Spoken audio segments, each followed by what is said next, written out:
नमस्ते दोस्तों, मैं विजय ठक्कर और आप लोगों का सबका स्वागत है हमारे एक नए स्टॉक्स फॉर द वीक के वीडियो में। अभी आज के वीडियो में हम लोग देखेंगे कि मार्केट का आउटलुक क्या लग रहा है। अभी कुछ दिनों पहले मार्केट अच्छा लग रहा था, बट मैंने आप लोगों को बोला ही था कि जैसे क्रूड ऑयल है और जो भी ये हमारा डॉलर इंडेक्स है, जिस तरीके से ये ऊपर जा रहा है, मार्केट का सस्टेन होना थोड़ा डिफिकल्ट हो सकता है। और अभी हमारे यहाँ पे यही चीज हुई और ये चीज देखेंगे, सेक्टर के बारे में देखेंगे, अदर फैक्टर के बारे में देखेंगे और इन द लास्ट में आप लोगों को दो स्टॉक आज दिखाने वाला हूं जो ऐसे खराब मार्केट में भी मुझे अच्छे लग रहे हैं। अभी हम लोग ने देखा लास्ट वीक में मार्केट ने अच्छा फॉल दिया, मतलब आप फॉल बोल सको या प्रॉफिट बुकिंग बोल सको। निफ्टी ऑलमोस्ट 2.5% गिर गई, बैंक निफ्टी ऑलमोस्ट 4% नीचे। और जो मैं आप लोगों को लास्ट तीन चार हफ्ते के वीडियो से बोल रहा था ना कि मार्केट में थोड़ा मुझे डर लग रहा है। अगर आप लोग मुझे जयपुर इवेंट में भी मिले होंगे तो मैंने भी यही बोला था। बहुत सारे लोगों ने मुझे पूछा था, विजय जी आपको मार्केट में क्या लग रहा है, तो मैंने तो एक ही आंसर बोला था, मुझे डर लग रहा है। बट अगेन, जैसे हम लोगों को प्राइस एक्शन दिखाता है उस तरीके से हमें मूव करना चाहिए। और मैं आप लोगों को कंटिन्यूसली यही चीज बोल रहा था कि अगर आप अपनी लिवरेज वाली पोजीशन को होल्ड कर रहे हो तो उसको कम कर दीजिए, बिकॉज जब मार्केट गिरता है और हम ओवर लिवरेज होते हैं ना, तब हमें बहुत प्रॉब्लम होती है हमारे लॉसेस को हैंडल करने के लिए। और दूसरी चीज, मैं आप लोगों को बहुत टाइम से बोल रहा था कि डॉलर इंडेक्स 105 के ऊपर ट्रेड हो रहा है, हमारा क्रूड $90 के पास ट्रेड कर रहा है, तो वो तरीके से मुझे डर लग रहा था। और हाँ, ये जो अभी कनाडा और इंडिया का जो इशू चल रहा है ना, वो सिर्फ एक रीजन होता है मार्केट को नीचे गिरने के लिए। बाकी मार्केट को गिरना था वो जरूरी था और रीजन कुछ भी हो सकता है। तो अभी ये टाइम हमने फिलहाल अभी कनाडा वाला रीजन को हमने एक्सेप्ट किया है हमारे मार्केट ने गिराने के लिए। अभी देखो आगे क्या होगा वो हम लोग अभी चार्ट पे देखते हैं और कौन से लेवल्स पे ध्यान देना चाहिए वो भी देखते हैं। अभी ये निफ्टी का हम लोग चार्ट देख रहे हैं और पहले मंथली चार्ट देखते हैं। अभी हम लोग यहाँ पे एकदम इजीली देख सकते हैं कि जुलाई, अगस्त और सितंबर कंटिन्यूसली 3 महीने से हम लोग एक अच्छे लेवल के ऑल टाइम हाई के ऊपर ट्रेड कर रहे हैं। और ये महीना तो हमने एक अच्छा हाई भी बनाया था 20,222, बट फिर से मार्केट नीचे आके 19,674 हो गया है। तो ये अभी अच्छा कैंडल नहीं है, ऑलमोस्ट आधे आधी हमने जो गेन है वो लूज कर दी है। अभी वीकली टाइम फ्रेम का चार्ट देखो। अभी यहाँ पे सिर्फ अगर आप प्राइस एक्शन देखोगे ना, तो यहाँ पे क्या चीज समझ में आ रही है, हमें 3 कैंडल लगा ऊपर जाने के लिए। और ये वीक का जो लास्ट वीक का कैंडल था ना, वो एक अकेले कैंडल ने ऑलमोस्ट 2 वीक के कैंडल का जो गेन है उसको लूज कर दिया है। सबसे ज्यादा इंपॉर्टेंट हमारा सपोर्ट है 19,400। अगर उसके नीचे हम लोग आए तो हम लोग 19,200, अगर 19,200 हमने ब्रेक कर दिया तो आप मान लीजिए कि हम एक बेरिश टेरिटरी में घुस जाएंगे। बिकॉज ये जो अप ट्रेंड है मार्केट का और इसका अगर आप यहाँ पे स्विंग लो देखोगे तो वो 19,200 है। और 20,050 के ऊपर अगर हम गए तो हम मार्केट में थोड़ी अच्छी स्टेबिलिटी फिर से देख सकते हैं।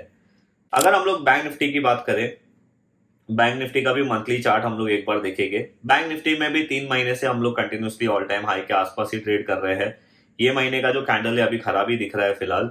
अगर हम लोग वीकली देखेंगे तो यहाँ पे भी सेम ऑब्जर्वेशन है। अगर बैंक निफ्टी ने सबसे इंपॉर्टेंट लेवल 43,600, मतलब यहाँ से ऑलमोस्ट 1000 पॉइंट नीचे अगर बैंक निफ्टी चला गया तो आप मान लीजिए कि बैंक निफ्टी में बेरिश टेरिटरी आ जाएगी और वापस से हम लोग अच्छे खासे डाउनसाइड लेवल देख सकते हैं। तो ये एक इंपॉर्टेंट लेवल है हमें आने वाले वीक में ध्यान देने के लिए। और अगर बैंक निफ्टी ने 45,300 और 45,750 लेवल ब्रेक किया तो थोड़ी बहुत हमें अपसाइड की मोमेंटम देखने मिलेगी।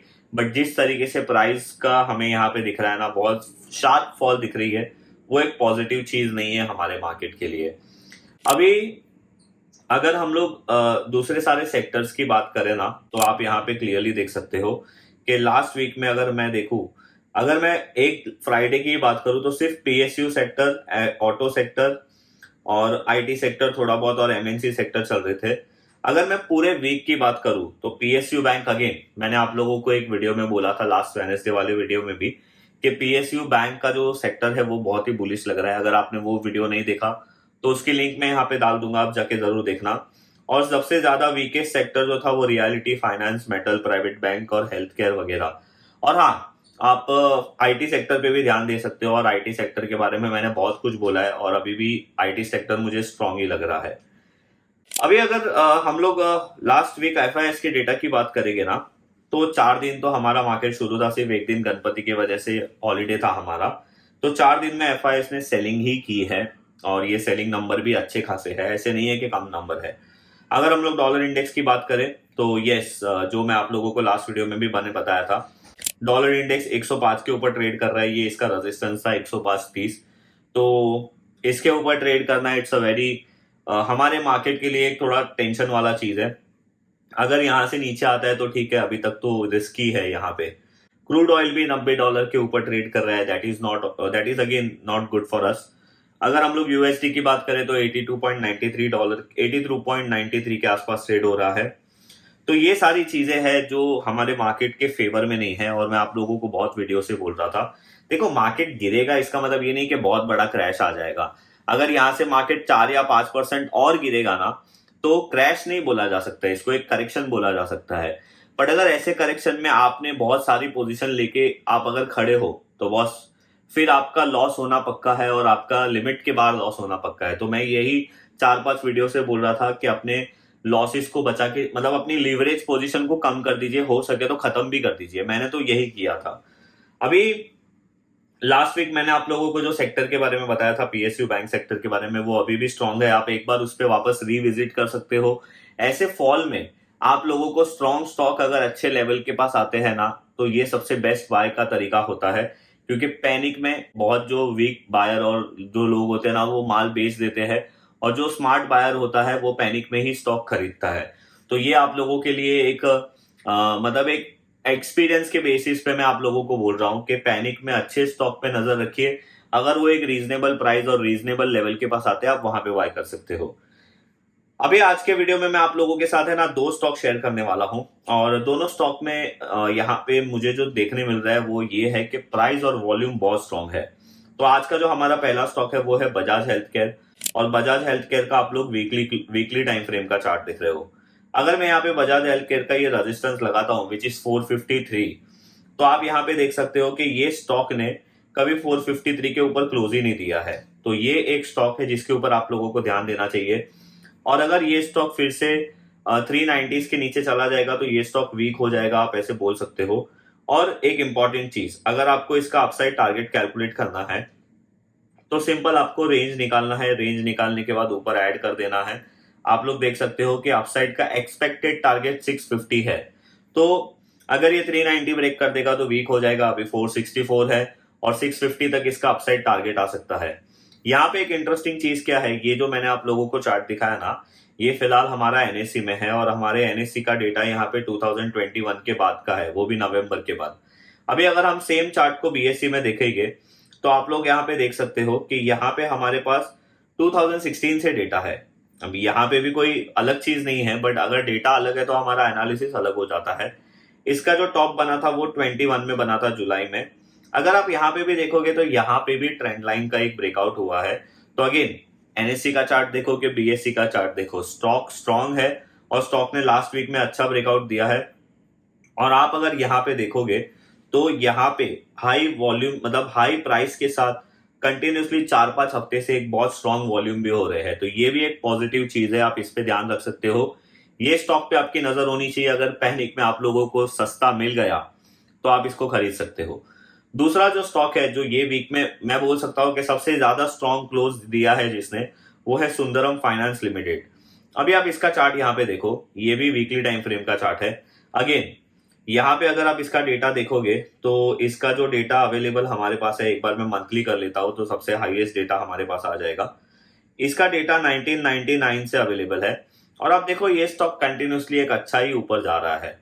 अभी अगर हम लोग यहाँ पे वीकली टाइम फ्रेम का चार्ट देखते हैं तो आप लोग अगेन यहाँ पे देख सकते हो, ये स्टॉक का जो ऑल टाइम हाई था वो 2868 के आसपास था।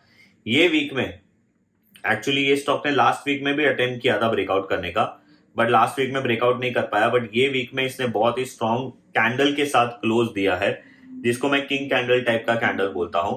तो ये स्टॉक में भी आप लोग ध्यान रख सकते हो। अभी ये 2980 का इसका प्राइस चल रहा है। अगर ये स्टॉक ने वापस 2600 ब्रेक कर दिया तो ये स्टॉक वीक हो जाएगा। और इसका टारगेट अगर आप लोगों को निकालना है तो हमारी जो सिंपल रेंज कैलकुलेशन मेथड है, आप उसको यूज करके यहाँ पे ब्रेकआउट के बाद लगा सकते हो। तो आप लोगों को यहाँ पे दिखेगा कि अपसाइड का टारगेट 4184 तक का आ रहा है। तो ये 2 स्टॉक पे आप ध्यान रख सकते हो। उसके अलावा मैंने जो लास्ट वेडनेसडे वाले वीडियो में आप लोगों के साथ स्टॉक शेयर किए थे, जैसे रैमको सिस्टम हो गया, कोसिल हो, KIOCL करके हो गया। उसके बाद आप एक स्टॉक है इंडियन बैंक, आप उस पर भी ध्यान दे सकते हो। और मारुति करके जो स्टॉक है, मारुति करके क्या, मारुति वाला जो स्टॉक है उस पर भी ध्यान दे सकते हो। वैसे मैं अभी यहाँ पे सिंगापुर में आया हूँ, मारुति से मुझे सिर्फ याद आया यहाँ पे कि यहाँ पे सिंगापुर में मैंने एक भी मारुति की कार नहीं देखी है।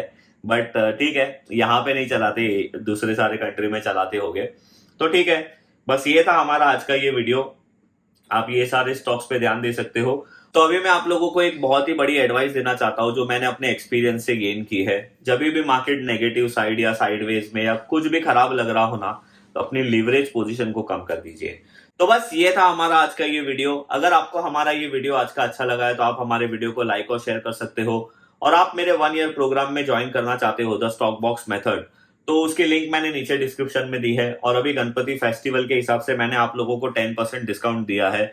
अगर आप बापा 10 कूपन कोड यूज करोगे तो आप उसमें 10% डिस्काउंट ले सकते हो। और ये डिस्काउंट सिर्फ अभी फेस्टिवल में चल रहा है, उसके बाद ये डिस्काउंट आप लोगों को नहीं मिलेगा। और हाँ, अगर आप लोगों ने हमारा नया पॉडकास्ट नहीं सुना है तो उसकी भी लिंक मैं यहाँ पे डाल दूंगा, आप जरूर सुनिए।